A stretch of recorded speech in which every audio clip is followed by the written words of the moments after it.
Ya, terima kasih Anda masih bersama kami, masih bersama Pak Mokhtar. Bapak sudah mendaftarkan diri di Partai Nasdem, Pak ya. Talaut untuk maju berarti. Ini sudah siap bertarung, Pak, untuk Pilkada Talaut 2024. Ya, baik. Gina, makasih banyak. Karena Gina sentil soal itu. Ya. Ya, pertama, saya bersyukur kepada Tuhan. Saya masih sehat, tetap sehat. Dan saya sekarang ini sudah mendekati 5 tahun. Ya. Beberapa bulan lagi ke depan, saya akan mengakhiri masa jabatan di Kabupaten Talaut sebagai wakil bupati. Dengan modal saya, pengalaman, saya pernah jadi pimpinan perusahaan besar, kepala cabang Bumi Putra mengelola keuangan. Oh. Ya, saya mengelola usaha sendiri dan saya menjadi anggota DPRD Kota Bitung. Berarti Bapak dulu pegawai BUMN ya? Iya, saya di BUMN. Jadi kalau mengelola uang miliaran sudah biasa. Diberi kepercayaan perusahaan dengan menandatangani cek dengan tanpa batas sudah biasa. Pernah jadi pegawai BUMN, pengusaha juga. Pengusaha, ya, anggota dewan di Bitung. Ya, luar dan biasa. itu di daerah perikanan. Memiliki ribuan nelayan di sana dan 7 pabrik pengelolaan pengalengan ikan dari 14 di Indonesia, 7 ada di Bitung. Saya lama di sana sehingga pengalaman ini. Lalu saya sebagai wakil bupati, saya kira saya tinggal menunggu Tuhan izinkan melalui rakyat Talaut jadi bupati. Tidak perlu belajar lagi. Saya sudah tahu. Surat pertama yang saya tanda tangani saya sudah tahu. Surat kedua yang mau tanda tangani apa saya sudah tahu.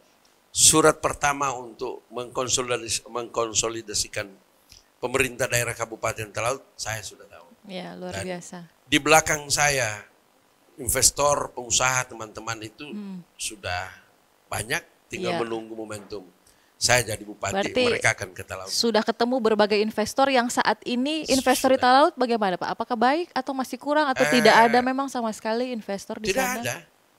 Baru yang ada satu di daerah utara, di Mina Bahari. Itu sebenarnya ada yang dari Bali, ada yang dari Jawa Timur, Surabaya. Tapi mereka sana cuma sampai menangkap, menampung dan dikirim. Setelah ada kapal tol laut, mereka kirim ke Bali. Saya pernah tanya ke pengelola di sana, ya mereka setelah sudah diawetkan, mereka kirim ke Bali atau ke Surabaya atau di Jakarta mungkin dengan kapal tol. Tapi belum ada pengelolaan. Nah, kehadiran di sana itu kan tenaga kerjanya terbatas. Betul. Tidak lebih dari 50 orang, bahkan 100. Yang saya butuhkan adalah pabrik hadir di sana, tidak hanya menampung, tidak hanya mengawetkan, tapi kalau bisa ya dia berproduksi di sana. Ada pabrik pengalengan ikan. Kalau punya pabrik pengalengan ikan, kan bahan baku dari pabrik ikan, ikan. Berarti kalau ikan, kita membutuhkan nelayan banyak. Kalau membutuhkan nelayan banyak, armada besar kan berarti menghadirkan tenaga kerja. Betul. Mereka yang ada di laut, tapi juga mereka yang ada di dalam pabrik. Itu bisa ribuan. Itu bisa menyerap tenaga kerja juga ya. Ya, baru bilang kepala daerah. Kalau mampu menghadirkan yang Bapak lihat selama ini kenapa maksudnya sampai sangat minim investor? Apakah memang minim relasi atau seperti apa? Entrepreneurship. Belum konsen di situ. Saya bilang bahwa belum konsen di situ. Harusnya bupati dia konsen khusus. Datang ini, fasilitasnya ini, teksnya ini. Jadi jangan dipersulit. Jadi itu yang membuat Bapak terbeban. Ya, saya terbeban sebagai putra daerah. Cuman satu dalam mimpi.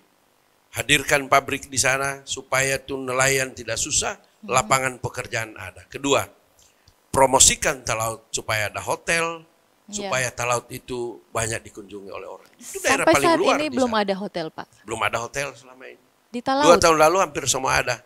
Kita berhasil datangkan investor. Tapi ada faktor X ya, sehingga dia tidak jadi. Padahal bulan November target kami, itu lalu peresmian sebelum musim politik, pilpres dan pileg itu, target kami itu sudah ada 100 kamar.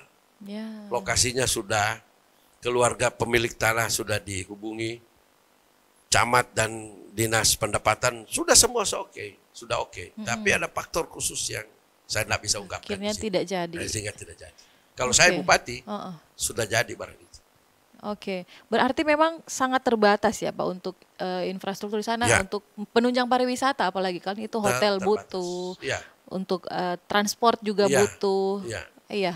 Memang ya di sana kalau kita bikin acara besar, mungkin homestay. Oke. Semua penginapan yang ada di sana, ya kita minta supaya saudara-saudara yang punya penginapannya bikin lebih bagus lagi fasilitas kamarnya. Sehingga tamu datang VIP terutama ya bisa menikmati tinggal di sana yang Iya. nyaman. Kedua, yang bisa juga homestay bisa bikin. Pemda kan bisa kasih bantuan misalkan Iya. 3,5 juta atau 5 juta tambah kloset di rumah yang boleh bangun homestay. Boleh ada, skim itu ada. Di Bitung dulu pernah ada. Tapi di Talaut tidak Belum. jalan. Belum. Nah, Oke. itu target saya. Oke, itu target Bapak ke depan ya, target seandainya diizinkan Saya oleh sudah masyarakat mendaftar di Talaut. beberapa partai. Oke. Sebagai ketua partai ya, saya sudah diperintahkan oleh ketua umum sejak tahun lalu untuk mempersiapkan diri jadi Bupati Talaut. Nah, beberapa partai juga ketua umumnya saya sudah ada pertemuan, pembicaraan dan sudah didorong dan sudah diminta untuk bersedia jadi calon bupati. Oke. Mas Bro Kaisang PSI, Pak Usman Sabta Iya. juga sudah ketemu langsung Iya. dan sudah diberi motivasi untuk mempersiapkan diri. Juga beberapa partai, pimpinan partai Gerindra, Golkar juga, dan ada beberapa Berarti sebagian partai besar secara- partai tanda-tandanya akan mengusung Bapak ini. Ya, saya berharap kita dapat koalisi besar. Oke, Bapak. Kenapa koalisi besar? Kita harus tidak bisa egois. Talaut itu tidak bisa dibangun oleh satu partai. Betul. Talaut itu tidak bisa dibangun oleh satu kelompok saja. Ayo kita bagi kekuasaan. Ya, kalau kita membagi kekuasaan, sharing power ini ya kita pasti aman. Baik. Oke.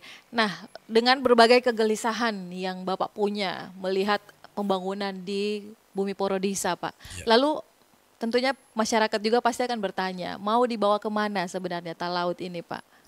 Ya, baik. Saya sudah mempersiapkan visi misi saya sederhana. Tidak muluk-muluk, Ya. janji jangan banyak. Nanti kalau terlalu banyak janji terus tidak bisa direalisasi, pembohong. Iya. Nah, menilai politisi itu di janji. Kalau dia janjinya tidak Iya. direalisasi, ya jangan pilih ulang. Oh, gitu. Nah, sehingga saya sederhana. Jauh. Tidak mau terlalu janji. Kita kan sudah tahu berapa kemampuan dana kita. Iya. Kalau kita terlalu besar menjanji, dananya tidak cukup. Oh, Ya ya. kan? Jadi harus realistis Iya, begitu kita ya punya programnya. 2 kelompok pembiayaan. Belanja rutin, Ya. itu gaji dan lain-lain, dan belanja modal. Belanja Baik. modal itu tuh pembangunan jalan, Iya. renovasi, dan lain sebagainya. Nah, kedua, anggaran-anggaran lain itu kan seperti misalkan peningkatan kesejahteraan ASN. PNS-nya juga kan harus ditingkatkan. Betul. Sebab itu memberi motivasi bagi mereka. Betul. Pemimpin baru harus membawa inovasi baru. Salah satu Betul. apa? Gairahkan teman-teman ASN, kasih naik dorang pendapatan. Tahan di situ dulu Pak, kira-kira janji-janji seperti apa? Nanti orang bahas lagi usai jeda berikut. Makasih. Tetap bersama kami.